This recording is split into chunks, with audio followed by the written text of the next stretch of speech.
It's Denise. Denise. It's Denise. It's Denise. It's Denise. Denise.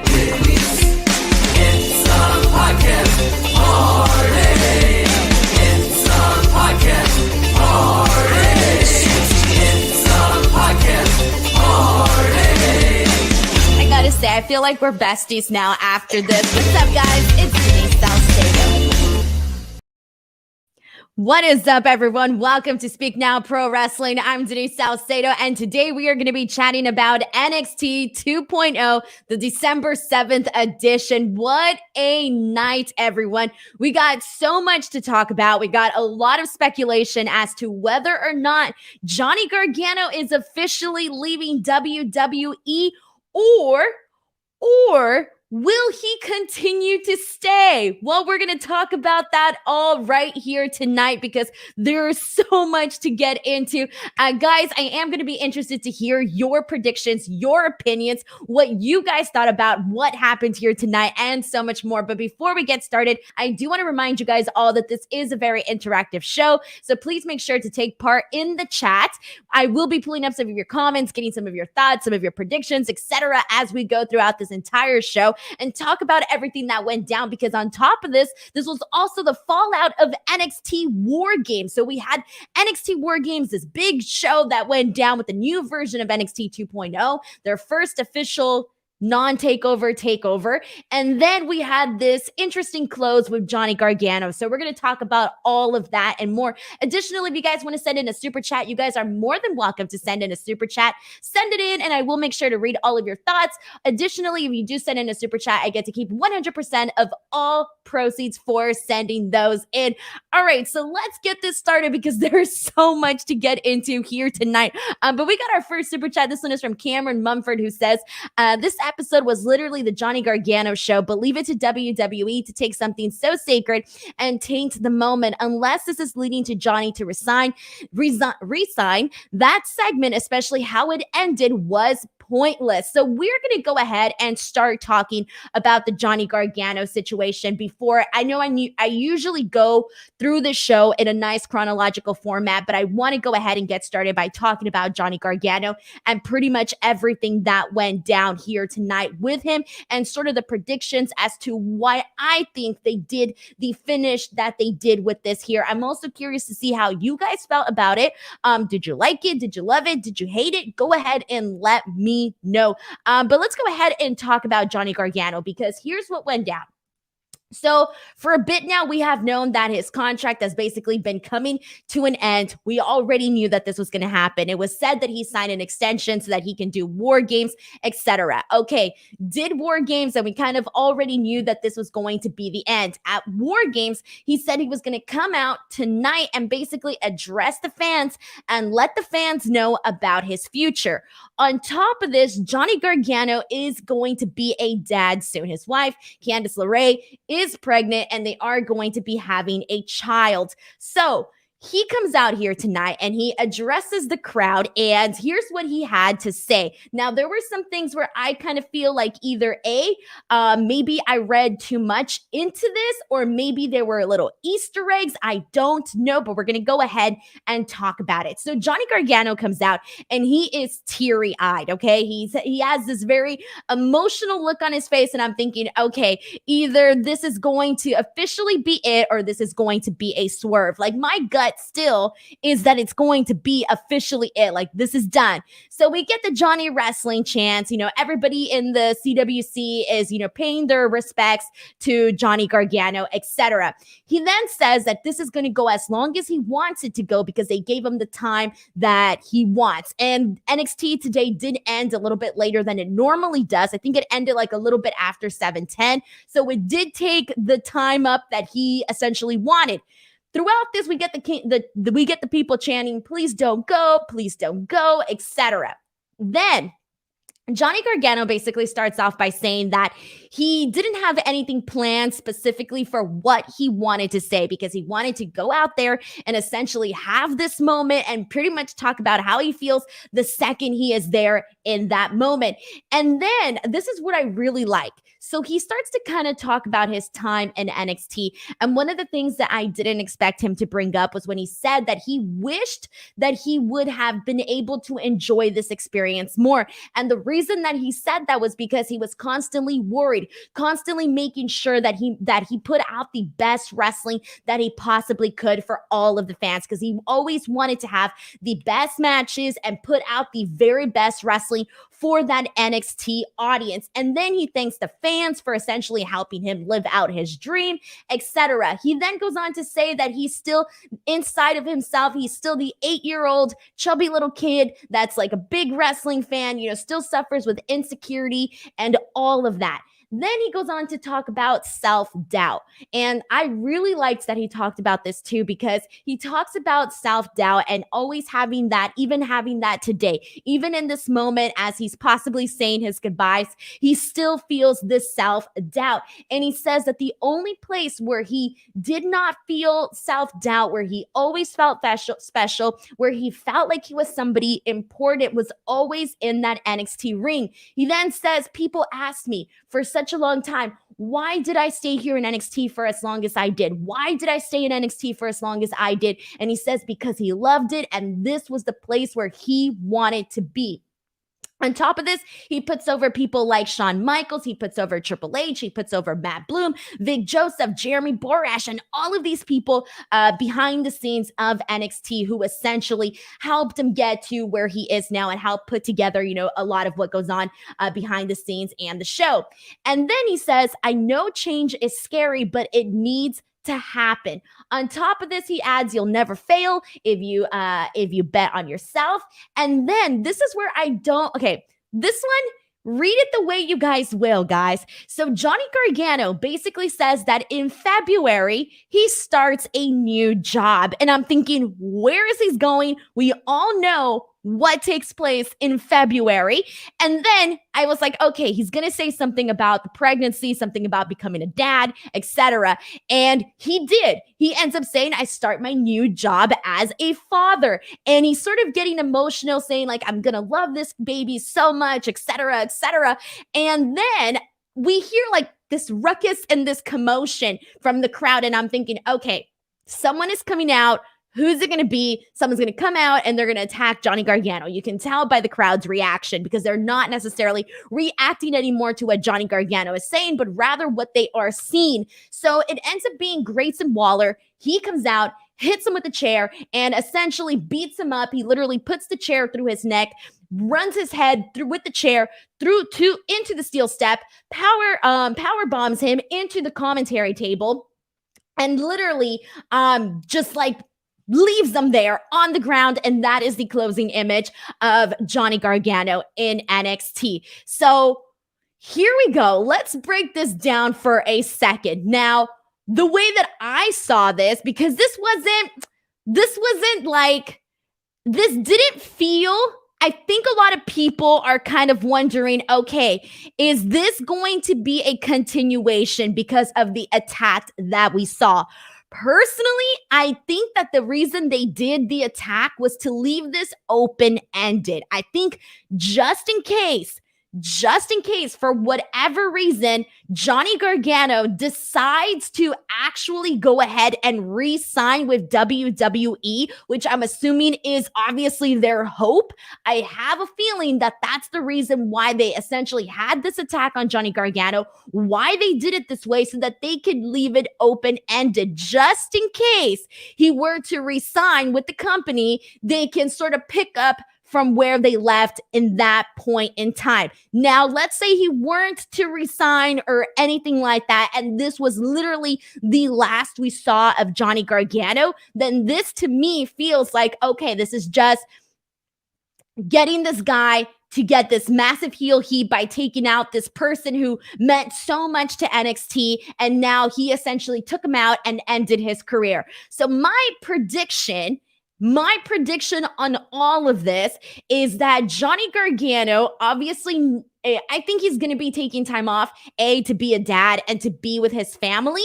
But I don't necessarily think that he has resigned with WWE. I don't think that. And I think that if he were, though, to resign with WWE, they do have something to circle back to. Additionally, if he goes, an entirely different direction, you can take the February thing the way you want to take the February comment that he said.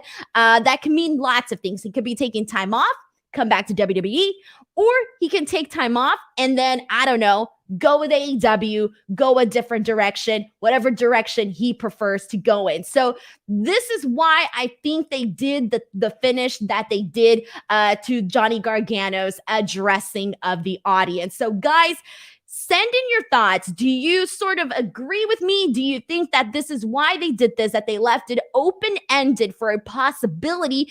How did you feel about everything Johnny Gargano had to say? Did you like how things closed out tonight, or did you hate how things closed out tonight? Go ahead and send in your thoughts. I'm going to try to get through some of these. Additionally, if you want to make sure I do read your thoughts, please go ahead and send in a super chat, and I will make sure to get to it. But we get so many different comments here. So I'm going to go through some of these and see what you guys have to say about that. So do not be shy. Send in your thoughts and let's get to this here. We're getting so many different comments on what went down here. I got a lot of people who did not like him getting jumped, but we got a couple people that did not necessarily mind it. This is a comment from Hiram who says, I didn't hate him getting jumped. He got Waller so good, heel heat, and because he was attacked, I think Johnny resigned.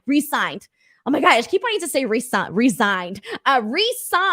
I do not think he resigned, which I just said right now. I think that this is officially him saying goodbye. I think that this was them getting heat on Grayson Waller. And I think that this is just, again, to leave this sort of open-ended with Johnny Gargano.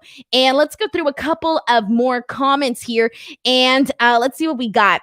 And this one's from Bradley H, who says, I can't believe they did that at the end. Ciampa should have came out at least like WTF. Well, here's the thing, though. If you have Ciampa coming out, obviously the new direction of NXT is to get the new faces over. They don't need to essentially try and get Tommaso Ciampa over. Like, he's either over or he isn't, and obviously he already is over.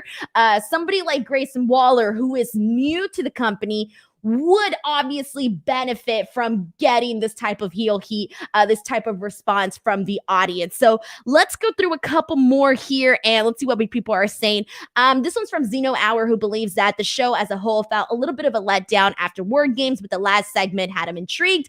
The last segment was really, I think, the major reason why a lot of people even decided to tune in to today's show, because people wanted to know, what is Johnny Gargano going to say? Is he going to drop any Easter eggs? Is he going to mention anything where like the fans can say possibly he's going to AEW or possibly he's staying in WWE?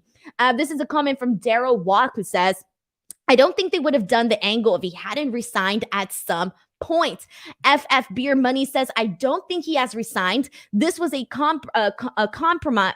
A compromise if he stays or leaves. If he stays, he has a new program. If he leaves, well, he was written out and Grayson can say he ran Johnny out of NXT. Thank you. That is exactly what I was saying. This is exactly what I think this is. I do not think he has resigned. I really do think that that's what they were trying to do, so they can move it any direction depending on what actually happens. And let's go through some more comments here. This one's from Advi, who says, I was a total sucker for Gargano's send-off, was as teary-eyed as the man himself. The attack took me out of it in a way. I guess I just wanted the send-off.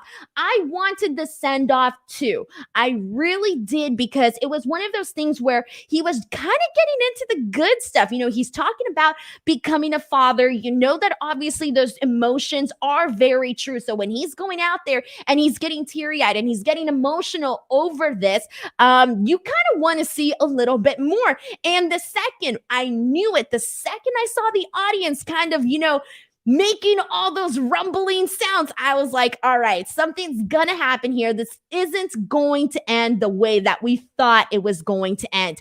Comment from Justin Martin, who says, of course, WWE just couldn't give us a warm-hearted, emotional moment. They had to pull something. Maybe they were just trying to have an angle set up in case he decides to stay.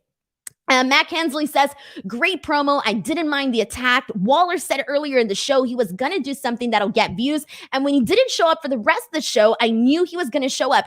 Thank you so much for bringing this up, Mac, because to be honest, I didn't connect the dots with that. I remember him saying he's going to do something to get the views, but I don't necessarily, in my opinion, he didn't hit the line so hard to the point where I thought, oh, this has to do with Johnny Gargano. At no point did I connect the two things to essentially be associated with one another. So I'm glad that you brought this up because that was something that I completely missed out on. But the second that you said it, I was like, yeah, you're right on that. And let's go through some more comments here. And this one is from Definitely Maybe X, who says, Johnny Gargano saying that his future is up in the air makes me think he has resigned, but they're trying to mount in some uncertainty for him to have a massive surprise return for him at the Rumble. I don't know, guys. I don't think so. I really don't think so. Let's see what else we got here. And let's go through some more comments. And this one is from, I already got one from Hiram. 1 second. This one's from Grande Hero, who says, there is no way the WWE promotes this as they did if he didn't sign a new contract. We got people saying, let's go through some more. We're getting so many different predictions on here.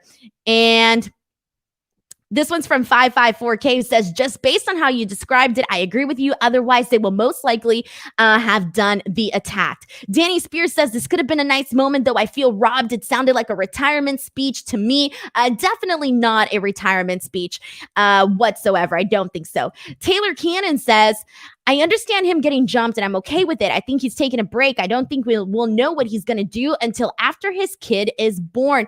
That's the truth, guys. You don't know. Like, I'm not a parent, but everything that I know about people that have had kids say that kids obviously change your life and change the decisions and outcomes that you make. Dude, like, who knows? Like, really, honestly, who knows? I really don't know. I really don't know. Evan says Vince loves the swerve. I thought Johnny was going to say he's going to the main roster. No, I didn't. I wasn't expecting that either. We got a comment from Huracan Frana, who says, while at first I signed and thought typical WWE, then the more I think about it, it all makes sense. Leave it open-ended. And this, of course, is a very old school way of doing business. Yeah, I agree. I get it what you mean, having that sigh of like, hey, this is the way that they're going to go ahead and wrap things up with Johnny Gargano, but it definitely makes sense, definitely.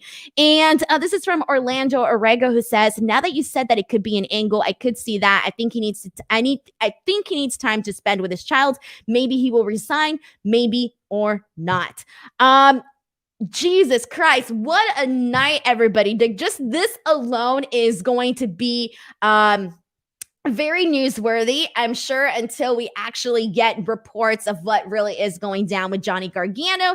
Then we'll see what happens. And here's the interesting thing, guys, is that all of the guys that have gone from WWE to AEW, for example, they all, like, for example, Bryan Danielson, when he came out and he did that whole media scrum at AEW All Out, he made sure to really give a reason as to why he decided to leave the company. He talked about how, he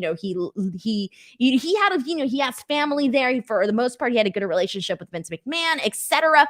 But at the end of the day, he wanted to do something different. He wanted to do something that didn't feel safe and predictable, something that felt, exhilarating. And that's why he chose to go with AEW. So it's kind of one of those things where I feel like a lot of times we think that the decision to jump ship is as easy as 1, 2, 3. But from what I have heard from Bryan Danielson, what I've heard from Adam Cole, there is a little bit of, wrestling with these decisions and whether or not you're going to stay, whether or not you're going to stay and go, or I just don't think it's as easy to make a decision like this as some people might assume, especially when if you're leaving and let's say they actually give you like some sort of an interesting offer, you're going to think about that. You're going to think like, hey, what if I do stay? So for me, like kind of seeing this and hearing what Johnny Gargano had to say, there is an opportunity. There is a chance that he could be staying with the company.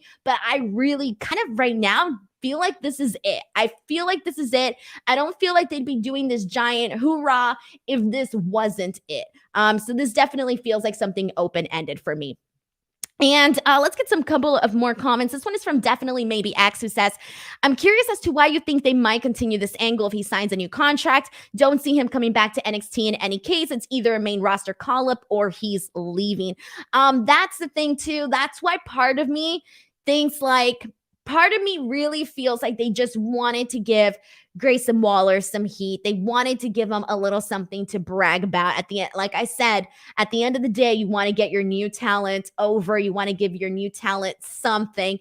And this was something that they gave to Grayson Waller, which now he can sort of carry with him throughout his time in NXT 2.0. Because I can't imagine, I'm just putting myself in Johnny Gargano's shoes, okay? Like if I'm Johnny Gargano and I've seen and done it all in NXT, the only thing that can keep me in WWE is that promise of actually going to the main roster, getting a nice, raise, some more money. Money talks, y'all. Going to the main roster, getting money, and actually having a creative direction. It not being just like, oh, well, you're going to go to the main roster and that's it. Like, no, I would want like a concrete plan, a concrete idea, which I know is asking for so much and probably not like a thing, but damn, that is what it would take, at least for me, if I'm Johnny Gargano, to consider staying with the company. If not, then, I'm packing my bags. I'm seeing what all of these other guys have done and how their careers have changed, so you can't help but to be like, well, what if I do the same thing? What if I go out there, spread my wings, and see what I can do in the wrestling world, So it is very, very interesting here. And let's see what we got here. This one's from Naft Gaming, who says, wow, great point. Johnny could do the exact opposite and take the safe route and stay. Let's see what we got here. Okay, I think I got most of these comments here. Danny Spears says, part of me can't see him returning to NXT though, because he had the farewell takeover gear and everything. He doesn't seem like the type to cry wolf, so maybe the main roster for sure if he resigns. I can't see him coming back to NXT either. Like, I get what they were doing with the open-ended thing. That's really what I think they were doing, but at the end of the day, I cannot see him going back to NXT. He's done it all. What else is there to do? He's done it all once and twice and more. That's it. He's done it all. And, NXT is going in a totally different direction where like Johnny Gargano is too good right now for NXT 2.0. Point blank, he's too good. He's too good. And he's not the only one. A lot of these people, from, the old era of NXT are just too good. The ones that are still there are too good, and they should be doing either something on the main roster or going elsewhere and spreading their wings. That's just what we got to say. And everybody's pointing out the baby wrestling chants. Yeah, that was definitely nice. We got a super chat from Darth Stevens C777. Once again, guys, if you want to get your question, statement, or whatever read on the air, please go ahead and send in the super chat. They do help me out a lot, as I do get to keep 100% of all proceeds from super chats.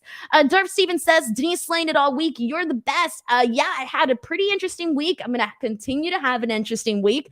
It's going to be an interesting one, guys. All right, let's see what we got here. We're getting so many comments, and I don't want to necessarily hop into the next thing just because a lot of people still want to talk about Johnny Gargano. Obviously, that's the main thing. All right. I'm going to read a couple more comments and then I'm going to move on to something else. But this one is from Jeremy, who says, having a concrete plan on the main roster is essential. If you don't have one, you wind up like Tegan Knox, directionless and off TV until they release you. Or you end up like freaking Keith Lee, getting your character changed a zillion times. Or you end up like Karrion Kross, where they try something, it doesn't work, you don't get over, bam, you're done. We can think of so many different examples. Those are just some recent examples, but that's just, unfortunately, there are lesser names that have been recently called up from NXT to the main roster that have actually thrived than names who haven't thrived. And that's not on the talent. It's just the creative and the fact that there's really no plans, or at least it doesn't seem like there's just not that connection. You're not seeing that you're not seeing what you had on NXT for a certain person. If they got really, really hot and that was really working on NXT, you're not seeing it transfer over to the main roster. Another example, Finn Balor. Finn Balor is somebody that, was already, has gone back and forth several times. Now he's somebody that freaking just earlier this year was NXT champion, putting on the best matches that the company was having, period, across the board. And now he's freaking having Raw matches against T-Bar. Think about that, guys. Finn freaking Balor. He had that match against Roman Reigns and he lost. Why? Because somebody cut the ropes. And now he's having matches with T-Bar and taking selfies with Austin Theory after Austin Theory lays him out. Your former NXT champion. Jesus. All right, let's go ahead and jump into everything else, guys, because we got so much more to talk about. Before I do continue on, I want to remind you guys all right now not to forget to come back tomorrow, because tomorrow I will be back to chat AEW Dynamite.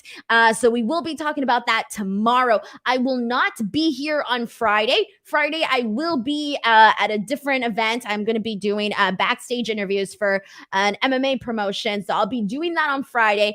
So I will not be here this Friday.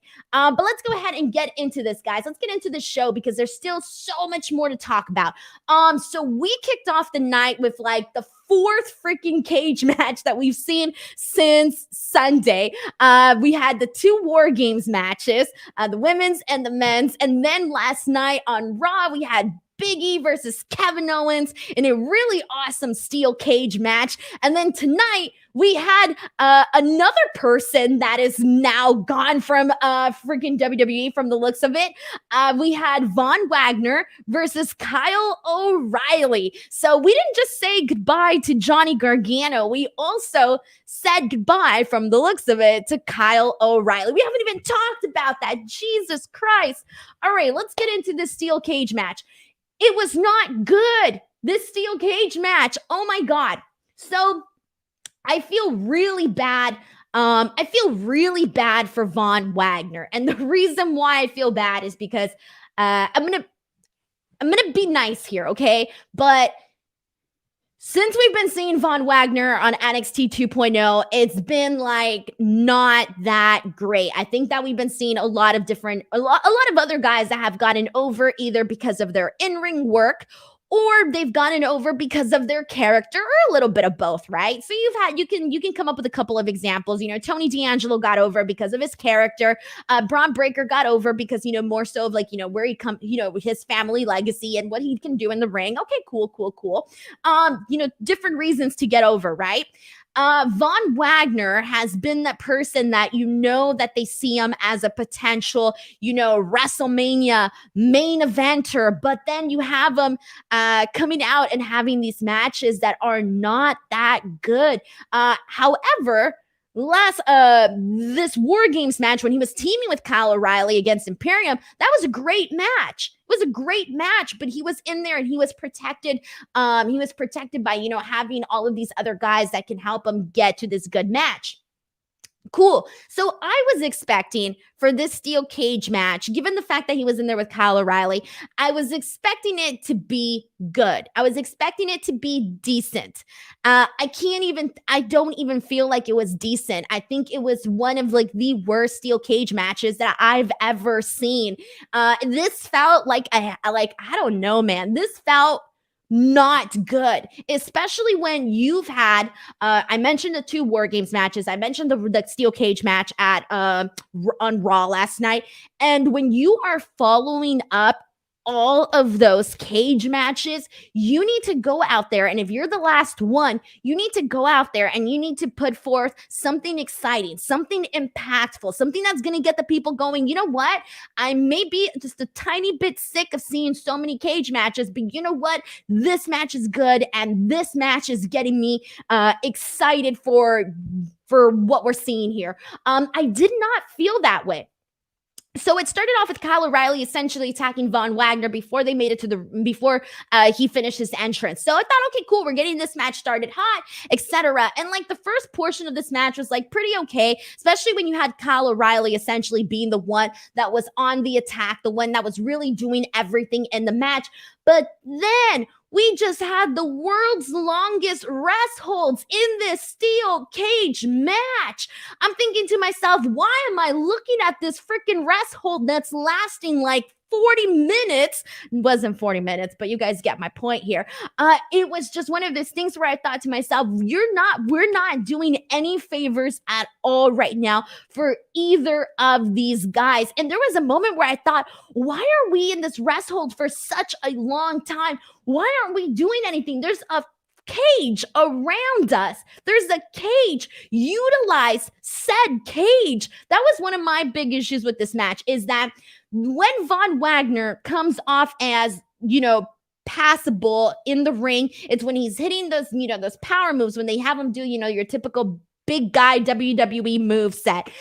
Okay, fine. It's generic and all, but you know what? He's a big guy. Have him go out there and have him do those things. They didn't have him doing that at all. They didn't utilize the steel cage. It could have been just your regular ordinary match that didn't even need the cage. So that was one of those things where I was just like, man, you gotta, if you're gonna want us to get behind the Von Wagner persona, the Von Wagner character, you're gonna have to give us a little bit more. This match had nothing, and I mean nothing, on Biggie versus Kevin Owens, because that freaking steel cage match was phenomenal, really phenomenal. And I don't need to put over the men's War Games match because that was really great too. But anyways, this could have just been your any ordinary match. In the end, we see Von Wagner hit Kyle O'Reilly with an underhook suplex for the win. Pinfall, 1, 2, 3. Match is over. After this, he literally slams Kyle O'Reilly with the steel cage door. And this also seems like the send off, the goodbye, the toodaloo to Kyle O'Reilly. So, guys, what did you think of this steel cage match? Was I too? Did you like it? If you liked it on here, I want to know why you liked it. If you didn't, well, you can also let me know. But what do you guys think? Is this the official goodbye to Kyle O'Reilly? I think so. We even had thank you, Kyle O'Reilly, or thank you, Kyle, trending on Twitter. So I think it's safe to say that this was also the toodaloo, the farewell. So let's see what you guys are saying. Jump in with your comments here. Let's get some thoughts. Let's get some opinions here. And let's go through some matches. Oh my God, some matches, some comments. This one's from Danny, who says, no shade, but Von Wagner was bear hugging Kyle for a dear life. Don't mean to be mean, but Kyle carried this. Well, yeah, of course. I think we were all expecting, we all kind of knew that, which is not a good sign. If this match wasn't good with Kyle O'Reilly essentially carrying him, that's not a good sign for me. At least for me here. Daryl says, I don't mind NXT 2.0 being used to develop new talent. Some of the veterans should transition to the main roster. Was disappointed when Frankie Monet was released, as she would have been great on Raw or SmackDown. There's a lot of people that didn't necessarily have to go to NXT. They could break the mold and have people go directly to the main roster, especially if they are somebody like your Taya Valkyries of the world. We got people saying that there was no reason for this to be a cage match, and that is honestly very, very true. This could have been anything at this point, and it would have made no difference whatsoever. We got a comment from Drew Scott, who says Von Wagner doesn't have a chance. I see, that's the thing though, is that I feel like a lot of people have a chance, but they need to highlight their strengths. And I'm going to give an example. And this is the best example that I can think of right now. For example, Jade Cargill. Jade Cargill over on AEW is not your greatest, she's no Becky Lynch in the ring. She's, no Britt Baker in the ring. She's no Thunder Rosa or Charlotte Flair, or any of those people, right? But They highlight her strengths though when they can. Now we all know we're not going to get, 5-star matches out of Jade right now, but she's a star and there is a lot of pros to who she is. So they go out there and they have her, and they have her in these really short, brief matches, but they highlight her strengths. And that is working for a lot of people because there are a lot of fans that are definitely getting behind her. So with that being said, if you highlight people's strengths, then it's, you can work on the other things that you're not so great at, and that's going to come with experience. At the end of the day, that's what NXT 2.0 is now meant for. It is meant to be this place where people, grow and they learn and they become stars. Great. So that's fine. You don't have to be 100% perfect, but you do have to help people show what they're good at instead of making it easier for people to find those flaws. And so let's get through a couple more comments here. This is a comment from Scarlet Storm who says, this match didn't make Von Wagner look great, which it should have done. And I think this character is pretty bland. Unfortunately, I cannot really disagree with that comment at all. And let's go through some more comments here. And this one is from Joao Fernandez who says, I'll say this, Adam Cole's time in NXT ended inside a steel cage. So it makes sense Kyle O'Reilly's time in NXT ends inside a cage too. And we got Jeremy Jimenez who thinks it was an okay match and also believes Kyle O'Reilly is gone. Yeah, definitely agree. Danny Spears says, I'm erasing this match from my memory. Kyle's last match was at War Games. Yeah, I wouldn't blame you on that one, honestly. I would not blame you for having that opinion there. Alrighty, guys. Once again, friendly reminder, if you guys want to get your comment, your question, or your statement read on the air, you guys can go ahead and send in a comment. Additionally, if you want to make sure it gets read 100% guaranteed on this stream, you can go ahead and send in a super chat, and I will make sure to read it. But let's get into this. After the steel cage match, we had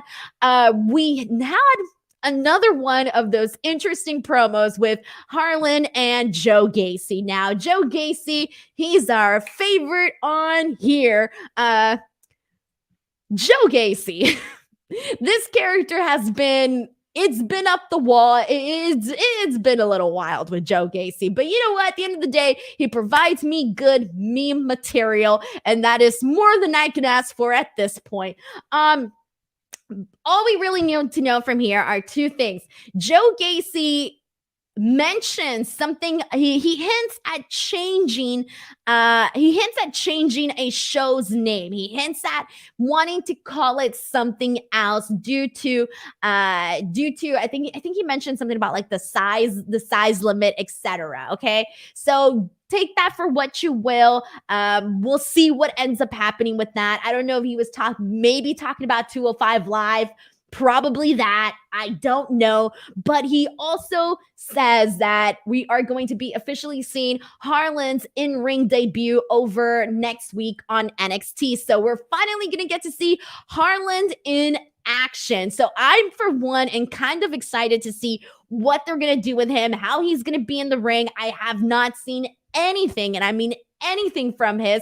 So I am looking forward to seeing how this is going to turn out. We all know that at the end of the day, Harlan is the one that they're aiming to be the star of this duo, the star of this partnership between him and Joe Gacy. So this is going to be a big teller of what we can expect from Harlan.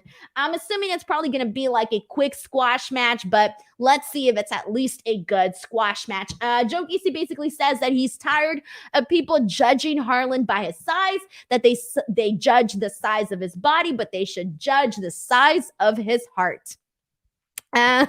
Let's see. Uriel Vega says, you think Joe Gacy says Latinx? Yeah, he does. He definitely says Latinx. That's a whole big controversy, BTW. If you're part of the Latino community, or the Latinx community, this has kind of been a controversial thing, but I do think that Joe Gacy definitely says Latinx. But this is a comment from Zeno Hour who says, 205 Live possible name change, NXT safe space, let's go. Oh no, don't put that out there in the universe. NXT safe space, just end me now. End me now. YT says he was 100% talking about 205 Live, considering how he tried to get rid of the cruiserweight title. It was funny too, because I don't recall anybody making fun of Joe Gacy's weight. And then all of a sudden one day he comes on and he's like, I'm tired of this weight shaming. And I'm like, bruh, what I miss? What episode did I miss? What segment did I miss? All of a sudden he's accusing Diamond Mind of being like weight shamers and all of this. And I'm like, when the hell did this happen? But that's Joe Gacy, you know, that's who he is. So he just comes up with things out of nowhere. All right, let's go ahead and continue on. This is a comment from Daryl, who says, I like how they are at least trying to develop characters and gimmicks. Not all will be successful, but at least they don't appear like just another guy with no image. Yeah, that is the fun part about NXT 2.0. If you have an open mind about NXT 2.0, expect the wait, let me take that back. I was going to say expect the unexpected, but at the same time, when you tell me expect the unexpected, I'm expecting a good unexpected type of stuff. It's hit or miss sometimes, guys. It's hit or miss. But let's go ahead and continue on here.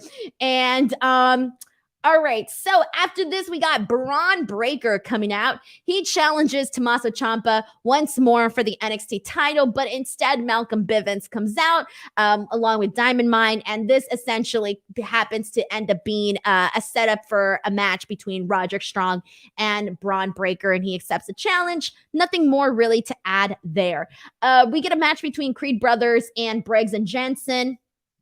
All I really want to say about this is that the Creed Brothers, in my opinion, aside from Malcolm Bivens on the mic, I do think that the Creed Brothers are the best thing about Diamond Mine. They're the most entertaining thing about Diamond Mine. When they got added to Diamond Mine, that's when I started caring about Diamond Mine. So I hope we get to see them a little bit more in action, because they aren't always on a weekly basis in action, and that kind of bothers me a little bit. And I was thinking about that today, so I made sure to put that in my notes.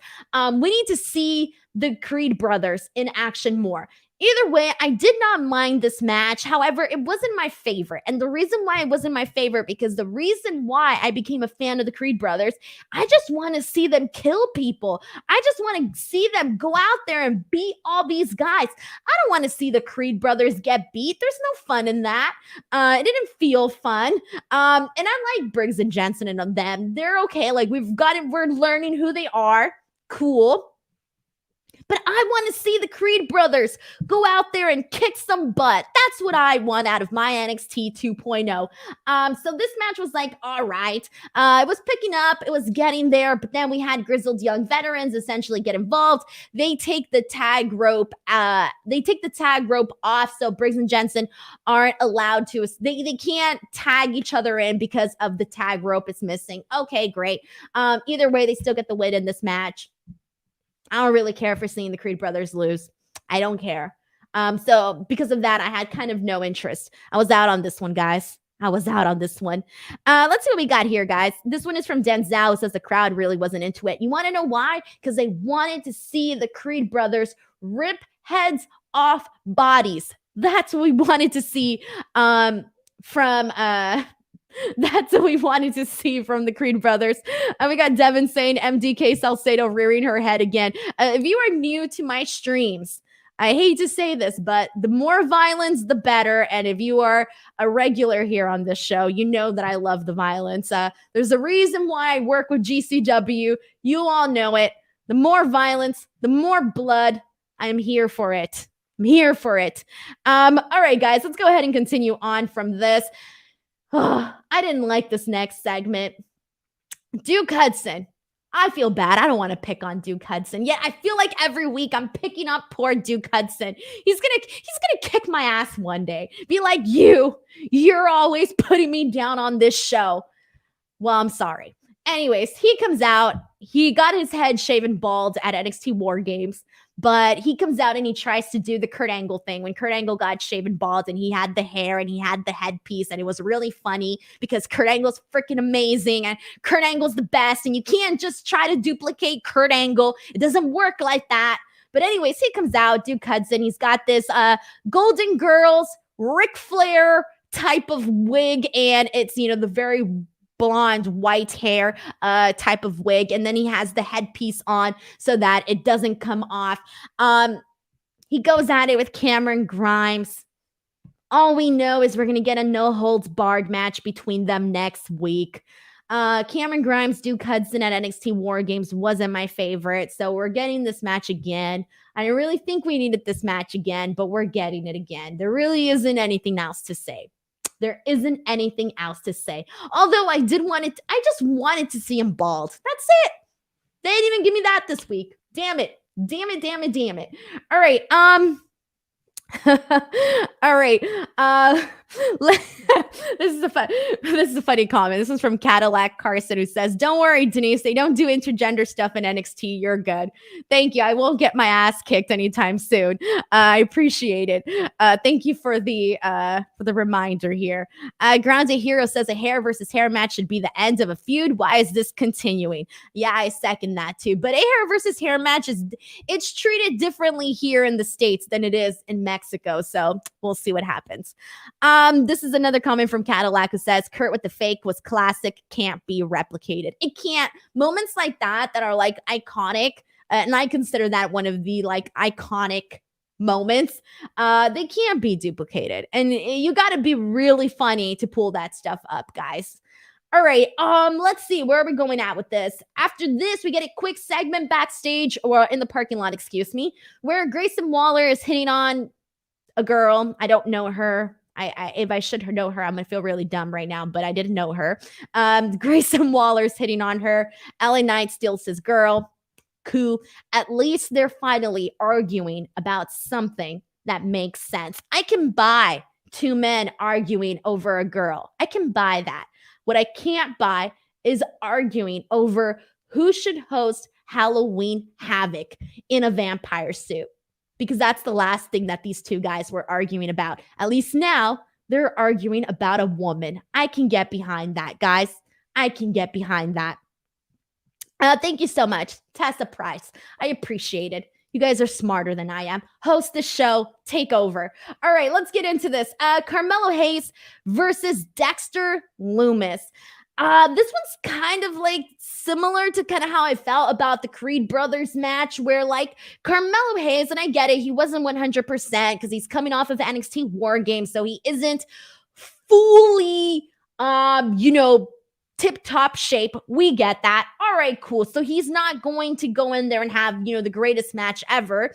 So Dexter Loomis is clearly going to have the upper hand, but damn, Dexter Loomis had the upper hand the entire match, which made for a very, very generic match.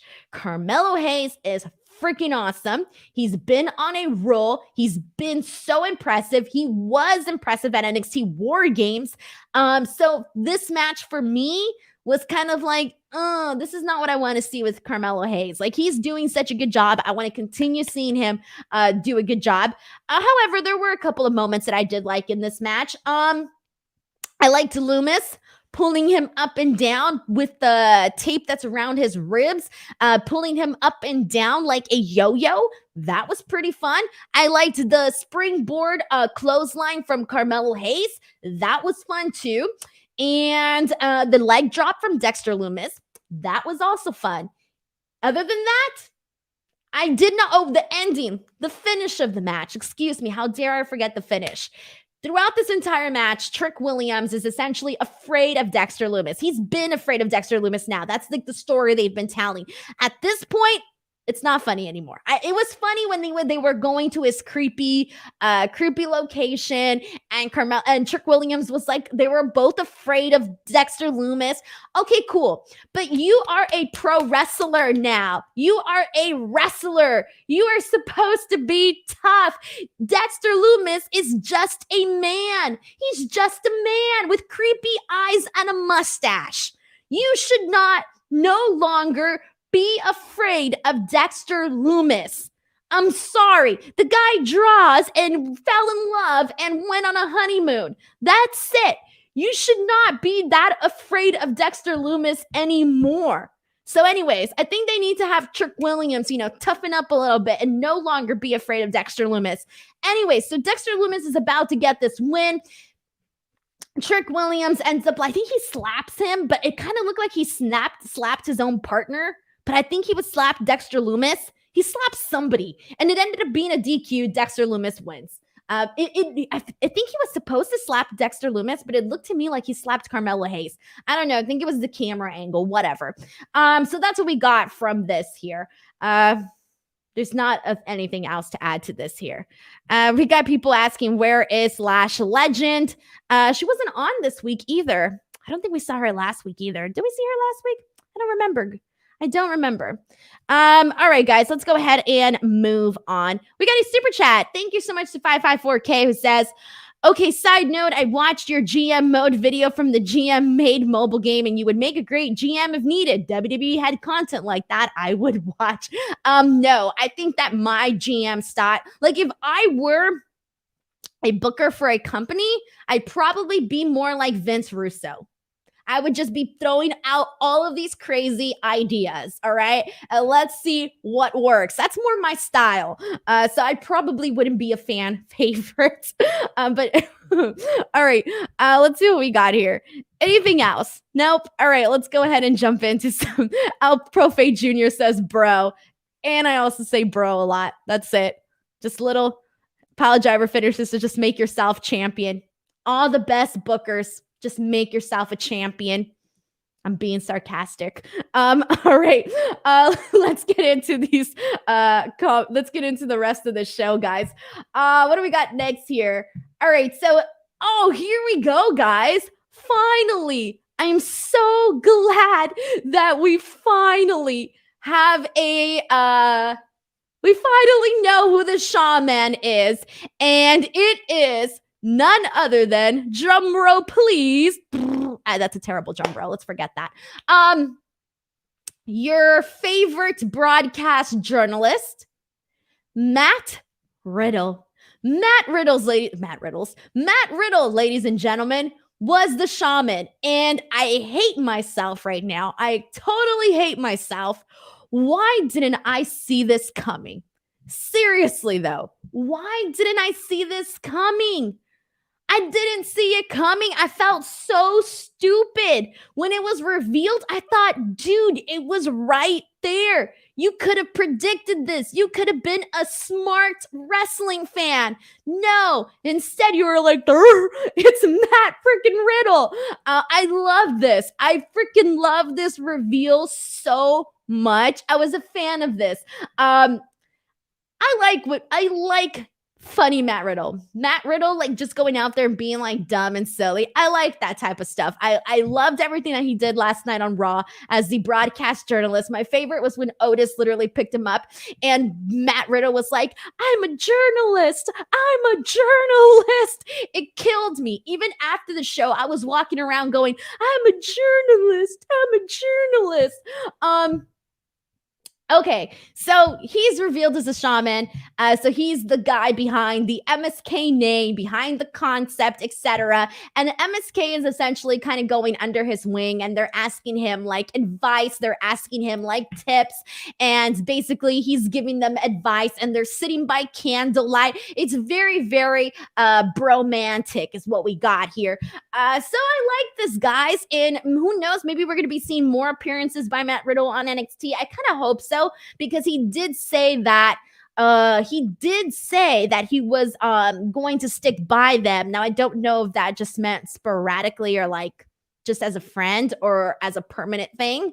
I don't think it's going to be like a permanent thing like every week, but maybe sporadically. I don't see why not. We could have a little involvement. Plus, I think MSK needs the help. Like MSK has had a rough time, connecting with the CWC crowd and having them maybe align themselves with Matt Riddle for like every so often for maybe a couple of one-offs every couple of weeks or so. I don't think it could hurt them. Shoot, dude, do a bunch of pre-tapes, shoot a bunch of pre-tapes, air them on NXT. You can have Matt Riddle for like a couple of hours, do a bunch of little skits, throw them in, sprinkle them into the show. I don't see why you can't do something like that because I think they can have something fun. Like NXT 2.0 is, supposed to be aimed at a younger demo, which really that's arguable. But if you do something with Matt Riddle and MSK, that to me, MSK and Matt Riddle as like a thing works a lot more than like all the freaking weird, like, I don't know, like all the weird, like the loves type of stuff that they're doing, like the hot chicks and all of that. I don't know. Let's get some thoughts. Let's get some opinions. I'm running out of thoughts here. Let's see what we got here. Let's see what we got. This one's from Ray Rodrigo. Says, I'm with you, girl. We all should have seen it coming. I agree. This is my job. I'm supposed to, like, try and predict some stuff. Haven't predicted anything. Failing at life. And this one's from Power Driver Finisher, who says, I hate the reference each and every time to 420 stuff. I find it funny, and I'm not like a 420 type of girl. I am the most square person you'll ever meet. But either way, we got the Culture Raw, who says, I wish it was RVD. A lot of people were on this chat were guessing RVD, but I knew it wasn't going to be RVD. I wasn't expecting it to ever be RVD, but I know a lot of people were trying to put that out into the universe. And this is a comment from Justin, who says, there's an obvious connection between Matt Riddle and MSK with their shared interest in a certain substance. This was still really corny, though, felt pointless. Here's the thing, though. If you can do corny and do it well and do it funny, I don't see an issue with it. And that's what Matt Riddle is good at. He does the corny stuff and he makes it work. There are people that can make the corny, cheesy stuff work. Matt Riddle's one of them. Sami Zayn is another one of them. And right now, they're the only ones I can think of. I'm pretty sure there's somebody else that I'm not thinking about right now in WWE, but that is definitely two of the people that off the top of my head can definitely do the corny stuff. Let's see some more. All right, cool. Let's jump into our next topic here. Indy Hartwell, her life is going down as a married woman. Not a good sign for me, but damn. Indy Hartwell, Dexter Loomis is kind of not, he's not really benefiting her life, man. Her tag team is falling apart. Her friendship is falling apart with Persia. Her wrestling is falling apart. It's not going too well. So they tease that backstage. Poor girl. She needs to dump the guy. Dump the guy. He ain't worth it. Get your life back together, girl. All right, we got a quick women's match. Valentina Feroz and Yulisa Leon versus JC Jane and Gigi Dolan. This was a match. This was just a match, a very simple match. I will say this. I was sort of watching this match on autopilot because I wasn't expecting anything from this match. However, there was a point where we saw Valentina Feroz. I mean, we've seen Valentina Feroz now a couple of times now on NXT. And this match was the first time that I recall really kind of seeing her stand out, really seeing her show this athleticism that I hadn't really seen from her in all of these other matches. So as I was kind of watching this on autopilot, she kind of woke me up a little bit from like the trance that I was under. When I saw her kind of like take holds a little bit in this match, I was like, oh, I didn't expect that from Valentina. So she kind of woke me up a little bit here. She had a really nice crossbody. We saw a little bit of athleticism from her. Good for her. I like that. She was the one thing in this match that kind of sparked me up a little bit. But either way, Toxic Attraction gets the win. Very quick match. Nothing else really to go from there. But we get into this post-match. Mandy Rose basically is calling out any woman who thinks that they can come in and step into the ring with her. She mentions Cora Jade. She mentions Raquel Gonzalez. Well, we end up seeing Cora Jade. We end up seeing Raquel Gonzalez. Cora Jade, as we know, won for her team at NXT WARGAMES. She was a real standout. She's somebody that has been a fan favorite. People are definitely getting behind Cora Jade. I'm one of those people. I like Cora Jade. So she comes out. She's in a sling. And she cuts, I feel like, and I don't recall, and I'm probably forgetting, but I feel like this is the first time we've really heard her actually speak. Like, I'm sure she's obviously spoken before, but this to me felt like her first real promo. Like, I don't remember any of her other promos. Like, this is it. Like, this is what I remember. But she comes out and she was perfectly fine. She's very, very likable. She gets into Mandy Rose's face and she basically says, like, I'm not afraid, like, bring it on. And the girl's in a sling and she's still not afraid. Good for her. Either way, obviously, the girl's in a sling 1-on-3. She can't do that. So Raquel Gonzalez comes out, has her back. And from the looks of it, we're probably going to get Raquel and Cora maybe in there with JC and Gigi, eventually leading to Mandy and Cora. We'll see what happens there, but I liked this. I liked how we're seeing Mandy Rose and Cora Jade and all of that good stuff, and incorporating Raquel into this. I was a fan of this. This was harmless and just another way to continue this story. We got a super chat from Cadillac Carson. Thank you so much to Cadillac, who says, plus Indy's dad, Johnny, got beat up. Not a good time for her. And he's probably gone. So yeah, not a good time for her. Thank you so much to Cadillac Carson, though, for sending in a super chat. This is a comment from Cameron Mumford, who says, I like what they're doing with Cora Jade. I feel like they're going to put her versus Mandy sooner rather than later. They really need to take their time with her because I believe they have gold with her. They do. She's very likable. She's Liv Morgan likable. They both have the exact same quality in terms of likable people. So yeah, I agree. I definitely agree. Jeremy Jimenez says WWE needs to start selling Cora Jade beanie hats. I agree.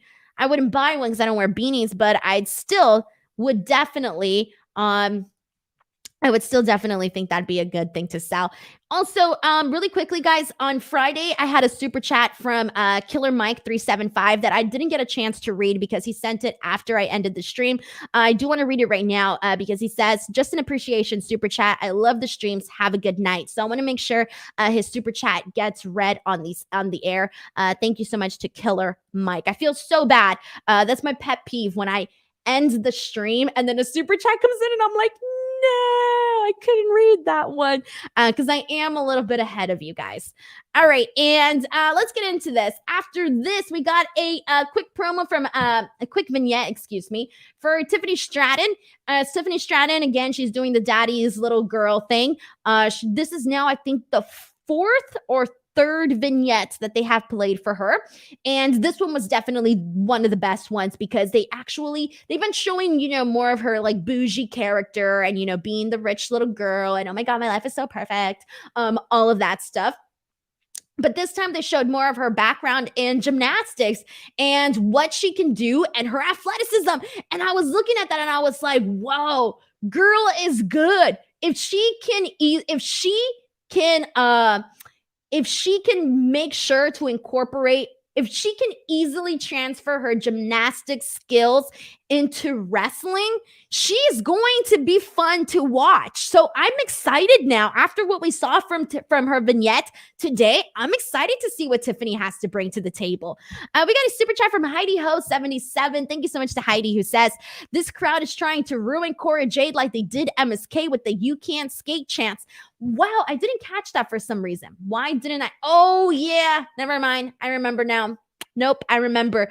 Do not, CWC crowd, ruin Cora Jade, or I will come after you. Sorry, Cora Jade stands. Rise. I will lead the fan club. Please do not try to ruin Cora Jade. We got something there. We got something. This is a comment from the Cooge97 who says, I think I saw a video of Cora meeting CM Punk at a meet and greet and getting emotional. And Punk taking a photo with her. It was posted on Twitter. I didn't see that. Can you tag me in that? And is it really her? Send it to me. I don't see anything, guys. Please, if you see something interesting on Twitter, wrestling related, that's interesting and fun, tag me in it. You see a funny meme? Tag me in it, guys. If not, I live in a bubble. All right. Let's see. Santos Escobar versus Zion Quinn.